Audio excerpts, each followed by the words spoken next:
I don't know actually how to make an intro for this video. But have you heard of Ann Liang?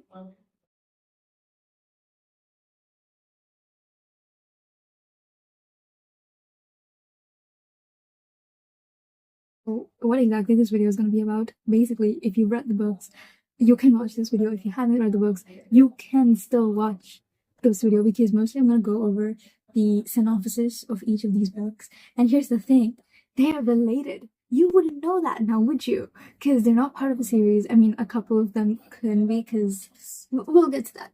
But they're related. There's just a little eensy bit. So I will show you that, okay? It's not rude. What? I'm sorry. Also, there's some extra content that she releases, so just inform you about that. I'm not gonna go into much spoilers. I'm gonna discuss a little bit of the things I like, and if I think it's spoilery, I'll probably put the book cover like over here so you can like skip it or mute that part and not listen to it if you don't want spoilers. But it's fine either way. You can watch it anyway. So also have a little notes, not little, there's very like, because I'm gonna start yapping and I don't want that. And also have my like because there's this little stuff. One of the main reasons why I love her books is because how do I put this, like, I'm old and that came out wrong, but like I've reached a point in my life where I should be reading like YA or like new adult books, technically speaking, but I've never like really been a huge fan of those, mostly because I feel like, I don't know how to put it, like there's this level of present in middle grade books and I like those. I just like those. I feel like adult and young adult books, they don't have these certain parts, aspects emotionally. But her books, they're different. I love her writing. It's not like anything like, oh my god, phenomenal, never seen before, but it's really beautiful, I think, personally. And her main characters, there's two characters we'll talk about, like off the top of my head, Eliza and Jenna Chen, like those characters, I feel like looking at them, I would be like, oh, I'm looking at myself in a mirror. Like, I've not felt that related to any character. It's just why. Now, you might not love her books for the same exact reason, but this is personally why I love her books. I think about these characters all the time. They're like my Roman Empire. I think about them on a daily basis. I've associated them with so many things, like mundane things, or like TV shows, or like song. Like it's a thing now. Like in my life, it's like been a constant presence. So I'm gonna go in publishing order because there's not that much like a timeline or anything that you can follow. I mean, there is for a couple books, but they're all standalones. You can read them in a way, but I'm gonna go over them in publishing order because I think that's the most easiest. So first book, If You Could See the Sun. I'm so sorry. This is like so minuscule. I'm so like, oh. We have our main character, Alice Sun. Alice Sun. Not very slick. No. Anyway, so Alice is a student at Arrington Academy.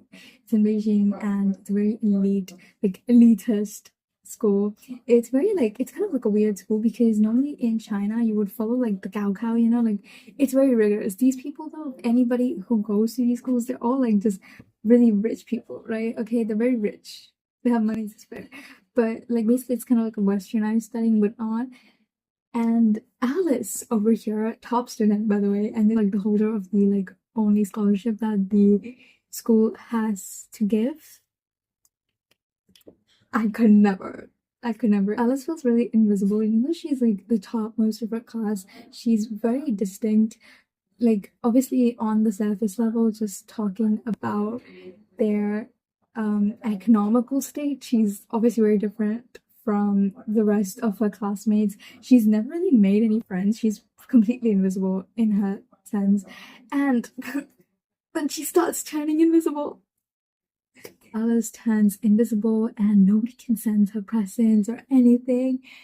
And she's in a sticky situation, right? Oh, and to make matters worse, not only is she just turning invisible on her own, she's also can no longer go to the Arrington Academy. So here's the thing, right? She's worked really hard to get into the academy and she's really been working really hard to keep up the good stats because she still needs that scholarship. Her parents can no longer afford it. Like, even with the scholarship, it's really, really, really expensive. Like, we can't do it anymore. And either she can stay in China and take like the Gaokao like the rest of the students, which is, it's hard. It's really hard. Or she has another option where she can live with some of her relatives abroad and, I don't know, take the SATs or something, which she's not really like into it. That's when she comes up with an idea, and the idea is, you know, using these newfound powers for something not good, something for her benefit, which I love. I love her for that, honestly. And so she teams up with Henry because only one can help her, honestly, at this point. And and together they make this little app that allows them to connect with people in their own school, which, by the way, they're in a elite school with kids of like celebrities. They get into scandals.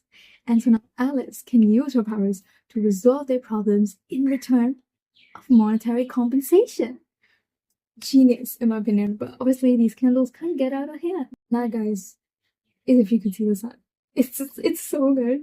This is technically, I did get to this book obviously after this year, and I'm so sad that I skim read it. Like, I regret it each day because this is so good, so good. So yeah, we have Alice and then we have Henry. Also, I just realized like all the guys, they're just wearing black. That's not intentional. I'm so sorry. That's not like their aesthetic. They're not like brooding. Actually, they are. They are. Anyway, we also have another character. We have Chanel Chan. No, Chanel, my guys, is my queen. I love her. I love her so much. She's so amazing. And you'll find out. So Chanel is Alice's roommate and kind of a friend, but not really. As I said, Alice isn't really friends with anyone, but she comes in clutch throughout this book, and yeah, she's like the daughter of a really famous model, and she's rich. She's the it girl. She really is. And yeah, I love her. I love this book for so many reasons, bro. Like, the book itself, the setting is so amazing. I love Alice. I love Henry. I love Chanel. Oh my god. I love Chanel. I love their dynamics. I love their dynamics so much. And I love also, like, this book is really, really morally gray. I mean, it's not really morally gray, but Alice sometimes can be really morally gray, and I love that for her. And one of the tropes that people put under this book is rivals to criminals, and I love that because if you get to that part, it's actually like crazy where this book starts and where the book ends. Like, the book's cover does no justice. It's gorgeous, by the way, but it has no correlation to where the book goes because, like, it's wild. It's wild, and I love it. I really do. Now, when I was in Dubai, I went to this bookstore. I forgot what it's called. It's the most amazing place I've ever been to on this earth, and I could live there. Um, but they had an edition of this book with an extra scene. Never got to see what that extra scene was, but in my opinion, I think it's one of the scenes which are available to you in this additional, like, it's not novella, but you can say it is from called The King and the Ghost. If you've read the book, you would understand the name. It's very, I mean, King Henry, you could figure it out from there. So yeah, it's, you get Henry's point of view as well as Alice's, and they're really nice, really fun, extra content. Love it for myself. So that's that. I can't, like, it's so hot. I had to take a break. Anyway, now moving on to the second book, This Time It's Real, released in 2023. This book feels very different compared to other books, and I don't know how to put it. This Time It's Real, we follow Eliza Lynn, and she moves around a lot due to the nature of her parents' jobs.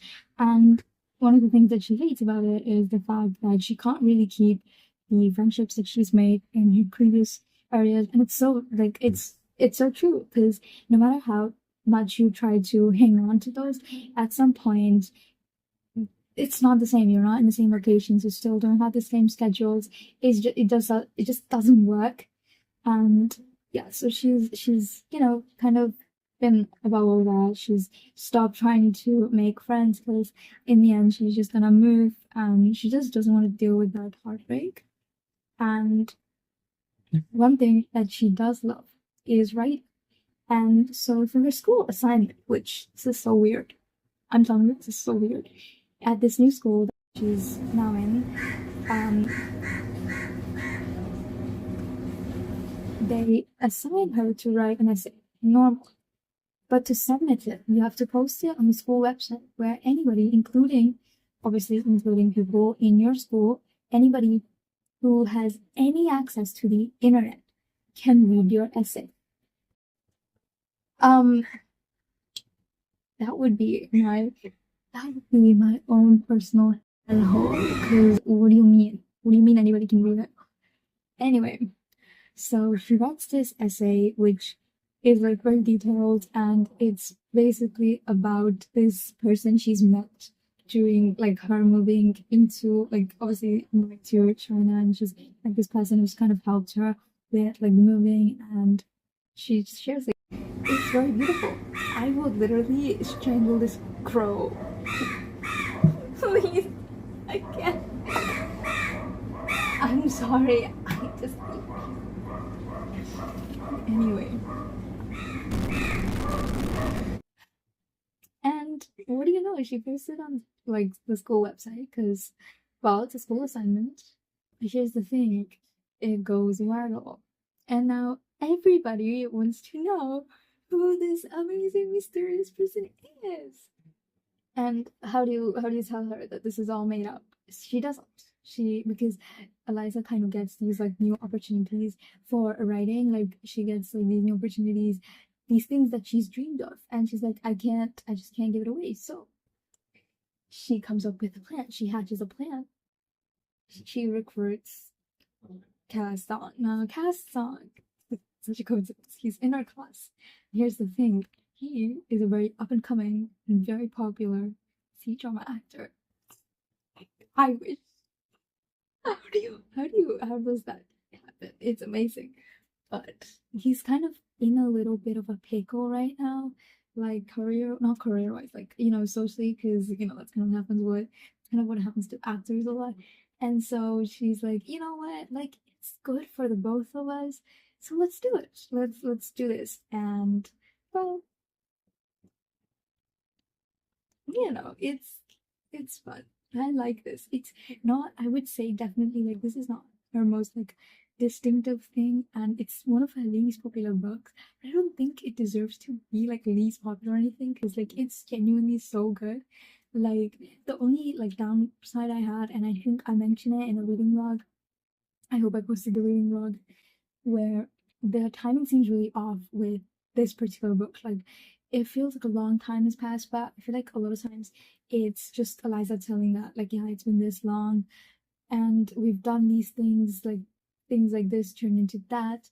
Like I feel like it would have been better if it's shown, because this book's tiny. I wouldn't mind if it was shown, but it wasn't, and I feel like that was really like one downside. Kaz as a character I really liked, though he's pretty distinctive compared to her like other like male characters. I love that. And Eliza has a special place in my heart. Like she, again, I think I mentioned this in the start of the video, she's really relatable, and yeah, like I see myself in her, especially as I said as I mentioned before, like with how she handles heartbreak and just kind of social interactions and friendships. And I just love her, and I like her writing. The ending of the book, not spoilery, I was just kind of like, girl. Also, there's like this bit, if you know, at the like almost at the end, it's so melodramatic. I was like, oh my god. And I was like, oh my god, girl, like, but it is cute. It is really cute. One of the only things, which by the way, also like, I feel like whenever we talk about this book, the one thing that they show is like him with the motorcycle, which is diabolical because that's the picture I chose. But he has more to his personality and his character, guys, aside from the like, I shouldn't have said that with having that picture, but that's like the one thing that showed up when I put his like name like on Pinterest. But this gorgeous book is related to like her first book by a very, I actually brought thread. Should I attach it? I think I should. I think it would be fun. A little fun tidbit to do. So let's do it.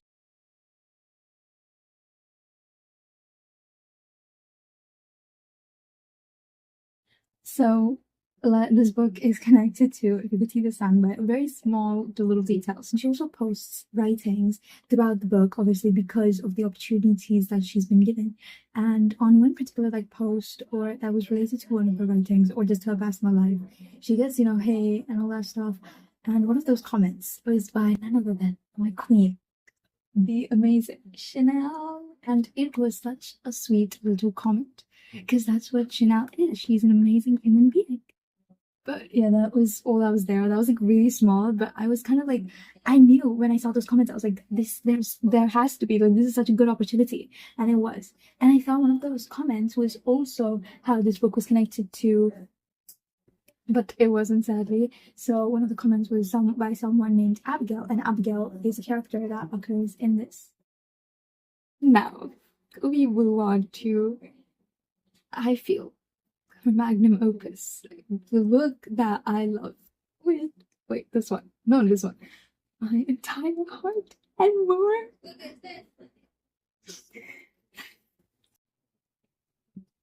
It's so good. It was so good. And that is, I hope this doesn't find you. Oh, we have our main character, Sadie Wayne. Sadie is the school captain, and she is, well, a pathological people pleaser. So much so that she lets people walk all over her like she's a wrung out doormat. It's not fun. Even though she lets people walk all over her, she's mad at people treating her like she's nothing, or not giving credit to things that she's done for them, as she should. But you know where she takes out this aggression? Really amazing girl, she takes out these aggressions in emails. Emails she can't send. But basically, she addresses these people in these emails, which she also puts in the freaking email ID. It seems very similar to a plot of a movie I also really like. Anyway, so one fateful day, what happens? All those emails get sent out. Now, she's very aggressive in these emails. Now, people know Sadie as a good girl. She's really nice, she'll help you. And then there's these emails where she's calling you out obscenities. And they're not really happy about it. Now, most of these emails, I think more than 50% of these emails are addressed towards none other than Julius Gong, her school co-captain. Now, she hates this guy.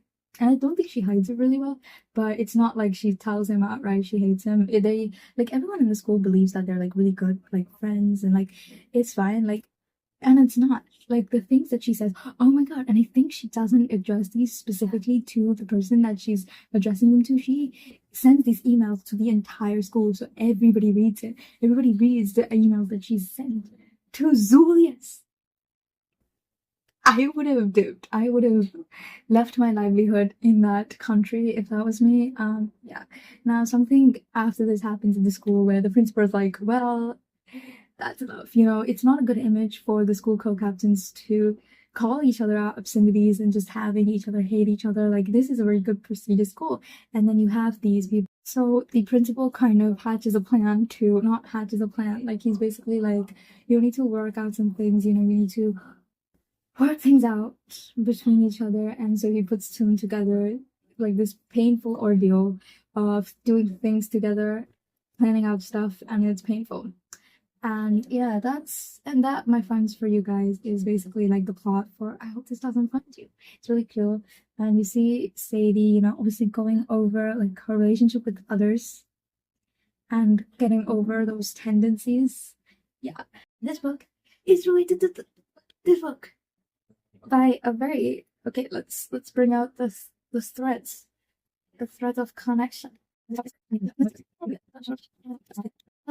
is the connection. So somewhere in the book, Sadie mentions I think her cousins watching a C-drama containing this really popular actor, Cass Song. Now this is just the beginning of the Cass Song multiverse, because this guy, he's everywhere. Basically that guy in this universe. He appears everywhere and anywhere. I get that he's popular, but why is he that popular?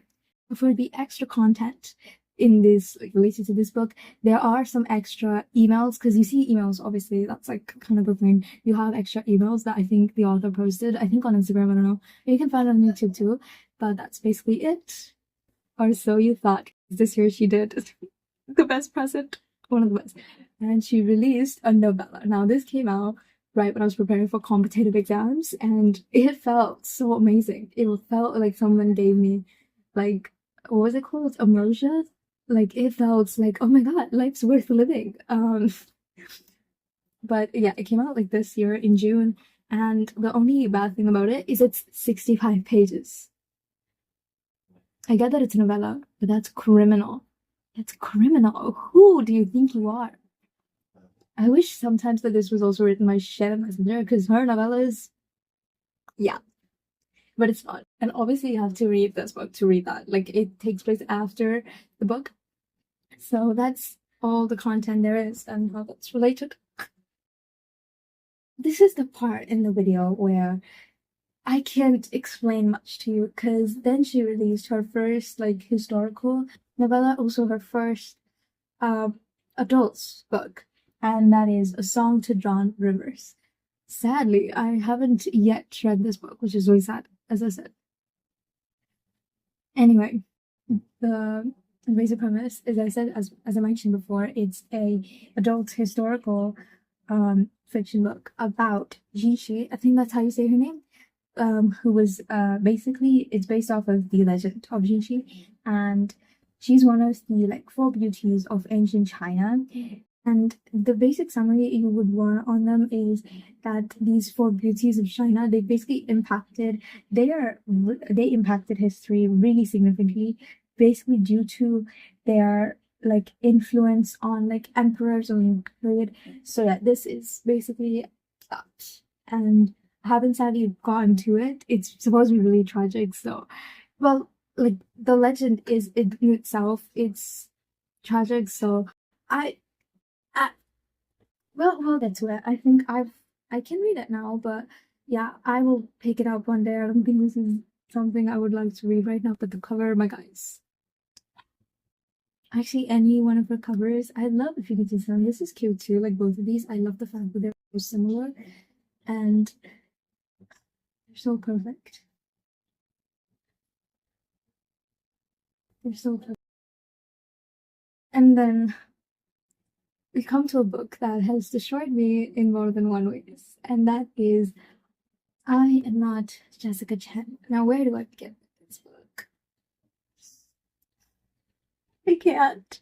So this book came out, like, obviously this was the book I was anticipating, because the only books that were released when I read this book were these 2, and they didn't speak to me. I was also like watching for the new releases. There was this one, and as I said, it's not something that I thought I'd pick up, but I will, because I really want to. But this book, I really was, especially because I heard that it was dark academia. Again, it was also naturalism, because she hasn't done naturalism obviously that much, so I was really excited. It seems so promising, and I think the first 50% of the book, I wasn't sure if I might like it, like if it would be 5 stars, and then like after that point, it picks up so well, and it's like so beautiful and like tragic. But the basic blurb is we have our main character, Jenna. Jenna, my girl, she's so close. She's like, she has a special place in my heart. But basically, Jenna is the daughter of like, I guess, 1st-generation immigrants. And she, in the start of the book, she's opening her Harvard acceptance letter. Kind of Harvard has always been like her like goal in the long term. And she's not accepted, and that kind of breaks her, because she really needed that, like especially with her family. Their financial situation isn't financial situation isn't that great. To make matters worse, we have Jessica. Jessica isn't bad as she was. Jessica Chen is Jenna's first cousin, and well, she's everything Jenna wanted to be. Basically, she's top of her class, and she got accepted into Harvard. Now, Jessica wants, like, she's not academically savvy to begin with. So, yeah, to put things flatly and to put things plainly, Jenna wants nothing but to be like Jessica, maybe even be Jessica. And that's kind of what she wishes for one night when they're looking at a comment. She wishes on it, She's like, you know, I want to be Jessica Chen. And what do you know? She wakes up the next day in the body of her prim perfect cousin, Jessica. And Jessica's nowhere to be found. Now, at the beginning, things are starting to, you know, they're like, nice. She's experiencing all these things which she hasn't experienced before. Not only is she being treated differently because she's Jessica, the top of her class, the Harvard accepted student. She's athletically amazing. Like, also, like, her life, like Jessica and Jenna might be first cousins, but they live in two completely different worlds when it comes to home life. Like, she's just like, oh my god, this is amazing. But as time goes on, she kind of realizes that people don't remember her. They don't remember there was ever a girl named Jenna, except for Aaron Kai. So Aaron is Jenna's like childhood friend. I think he's basically the son. Jenna's dad's like best friend. And yeah, they've been best friends since they were children. Now, before the start of the book, they're kind of in an awkward place. We find out later what that is about, but they're not really on talking terms. Make matters worse, he's like only one now who remembers her, who's even making an effort to make people remember Jenna because nobody seems to remember her. They're all like, who's that? Throughout the book, I felt so claustrophobic, like reading this book. Like that was one of the reasons why I was like, oh my god. Like it felt so different to like the rest of the books because they are supposed to be. And I think after reading this, I don't think dark academia is really my thing. Like I like it in theory, like it seems good on paper, but I don't think it's something that I really enjoy. But that's just me. Now she has to like figure out like how to get people to remember her, how to get back to her own body, and also find Jessica's soul because Jessica is nowhere to be found. I'm like, Jessica, like I forgot to take a picture of her, so I just wrote Jessica Chan. I'm so sorry. She deserves more respect. But not everything is as it seems. Even Jessica, like Jessica might not be like this perfect, innocent, like little angel cousin that she has. She might be really different. And that is like the plot of I'm Not Jessica Chan.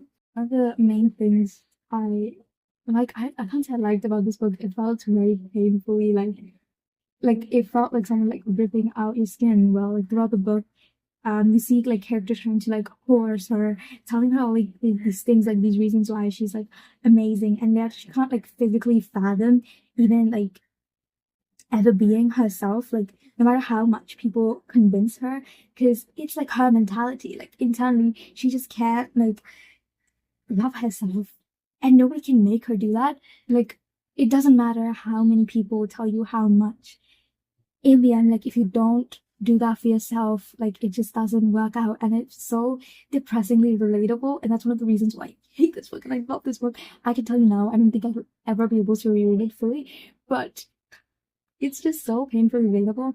And you know, like even like the two situations that are shown where you're the person on this side where they're trying to tell you how to like love yourself or how to care about yourself, or being that person telling the other one like, because it's so painful to watch this person you so deeply care about treating themselves like that. Like I think the book does an amazing job at showing that. And all these three characters that we see her are so deeply amazing. They're so distinctively great. I love them. I really do. Like one of the main criticisms I had though, even though I loved Aaron's character, is I feel like a lot of times you don't really see him, like his character. Like there are like lines in here and there we hear from Jenna, but we don't really get to see his character because he himself is like, he's such a deep character and there's so much to his story, but we really don't get to see that, and I hate that. Like I hate seeing it like that. Like he just seems like such a complex, interesting, amazing character, and we don't get to see that.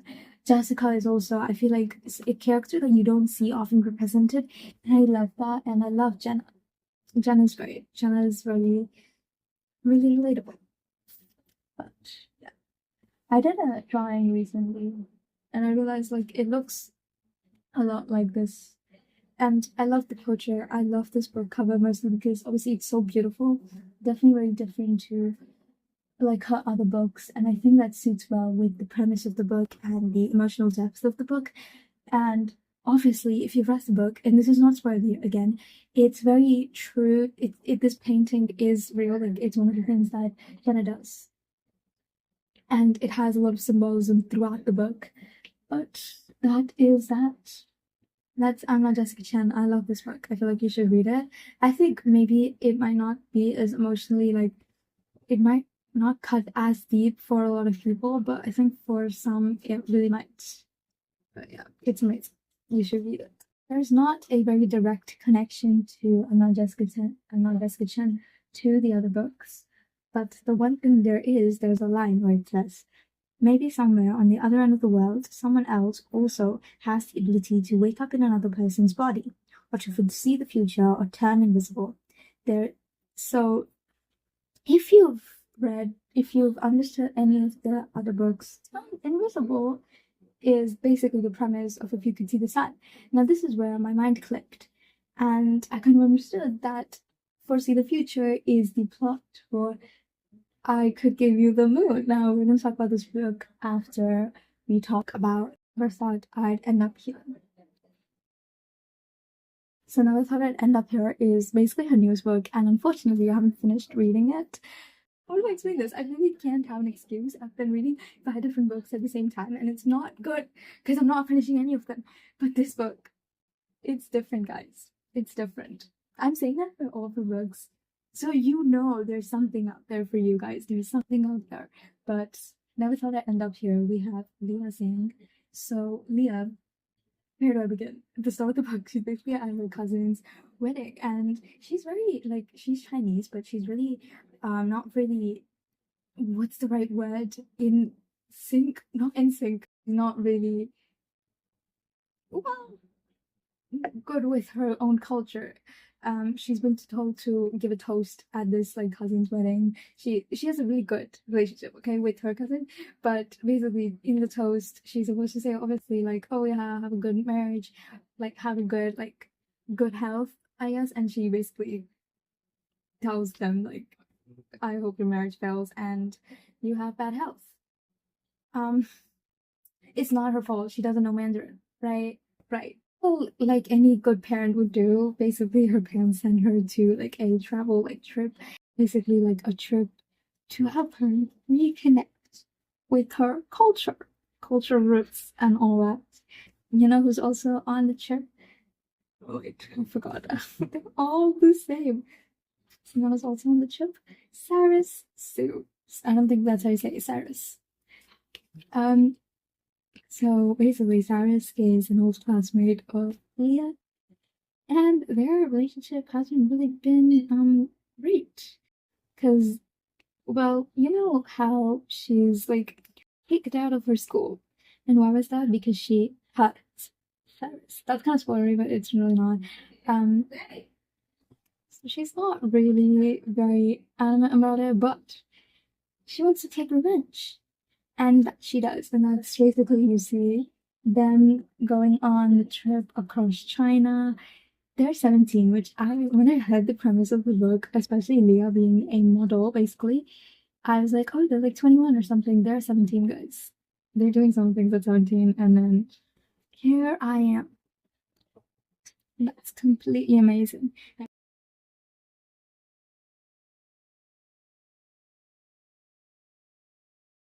Even though I haven't finished the book, I did hunt down how it's related to the other book. You know how? You know how? Lion. Again, a lion. A gorgeous celebrity grins down at the customers from a massive banner holding up a new shade of lipstick like he's proposing with it. His name scribbled at the bottom. Kaz Song. Get it? He's popular, guys. So that's how Kaz and this whole multiverse is again connected. Really good. I'm pretty sure, I think it's in this book itself that they mention some sort of tech company, which is actually Henry's tech company, but I'm not sure which one. So that is that. And that is the end of all her published works so far. I'm pretty sure. I don't think I missed anything out. Yeah. Oh, and yeah, that's it. There's I mentioned the emails, this one. If there's any additional scenes, they're probably on some exclusive Barnes and Noble's editions or stuff like that. but I don't think there anything that you can't find on the internet. The one thing I couldn't find was released, like the release of I'm Not Jessica Chen's pre-orders, which I didn't do the pre-order. I had exams when this book came out. And that was basically a three chapter intro to I Could Give You the Moon, I think. And I can't find it anywhere. And I am literally like, it's been like so many months now. It's been half a year almost, more than half a year since that was released. And I can't find it still. And it pisses me off so much. Now, this book, whatever the author has done to this book, is criminal. Now, this book was released back in 2022, right? Really nice. And people, I think she kind of said somewhere back then itself that we might be getting Chanel's story. As she should. She's a queen. She deserves her own book, right? And her life's interesting. She's a celebrity. Obviously, it's interesting. And so back in August of last year, 2024, she released, I think, an image on Instagram where she showed the first, like, the title page, and basically by, like, Ann Liang, and I was like, her book, and you see there, I Could Give You the Moon. So that was kind of like a little soft launch. I don't think that's soft launch. I think that's hot launch. I don't know. But, yeah. And, oh my god, I love TikTok editors. That's a very different story. But basically, the way I found out about this book is through that. Like, I don't have TikTok. I can't have TikTok. I don't have Instagram either. What I do have is Pinterest, and I run with that, right? So on Pinterest, I come across this edit, I think in January, so I didn't know this existed. Edit I saw basically of Chanel Chow. I didn't even think it was Chanel's book. I just was looking at the edit, and they were like, I Could Give You the Moon, and basically it was about the Chanel and Mystery Man. It's such a good edit. It's since been taken down. I don't know if there's like another version available on Pinterest. I've recorded it for myself. I watch it every day. It's such a good edit. But the way, like, they didn't even have this man's name. They just knew that, oh yeah, he's a man. And they ran with it.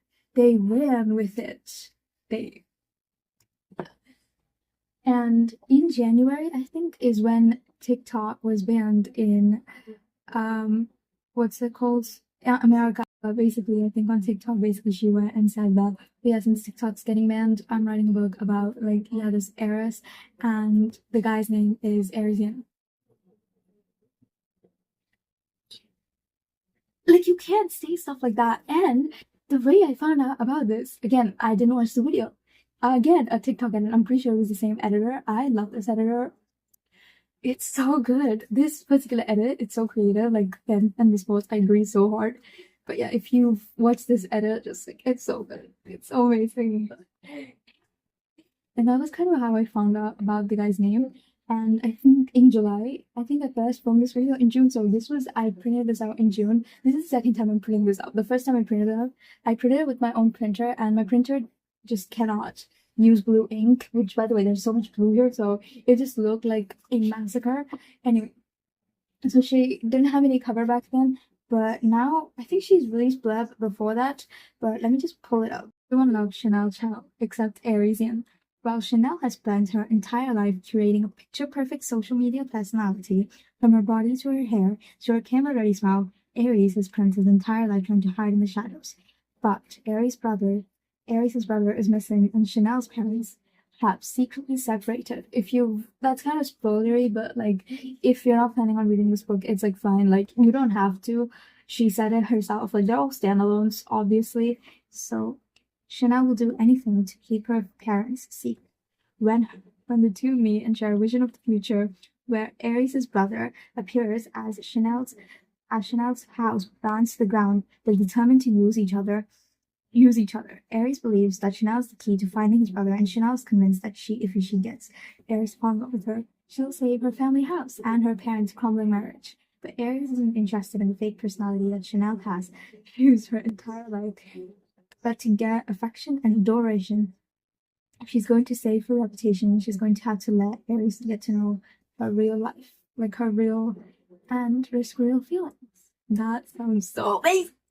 Okay, she's done the same thing for this, I'm pretty sure. But basically, from what we know, Aries is boxer. That's what's mentioned here. Tending to wounds. Great. Girls with trust issues, that's also very Fate versus Free Will. Now there is a line that she's basically released, I think, when was it? I think a couple days ago, she's released something on her Instagram where it's a little snippet, and we know now that Alice and Henry will appear in the books. And if you haven't read this book, I was kind of skeptical if Alice was gonna show up in this book or not, but she is, and that's fine.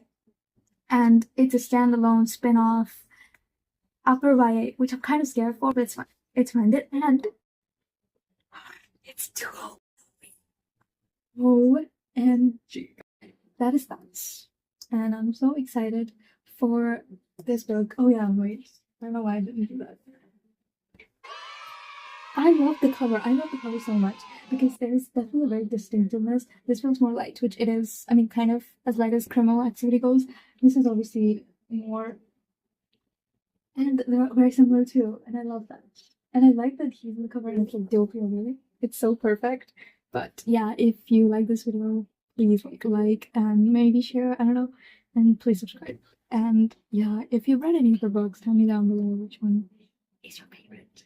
And that's it.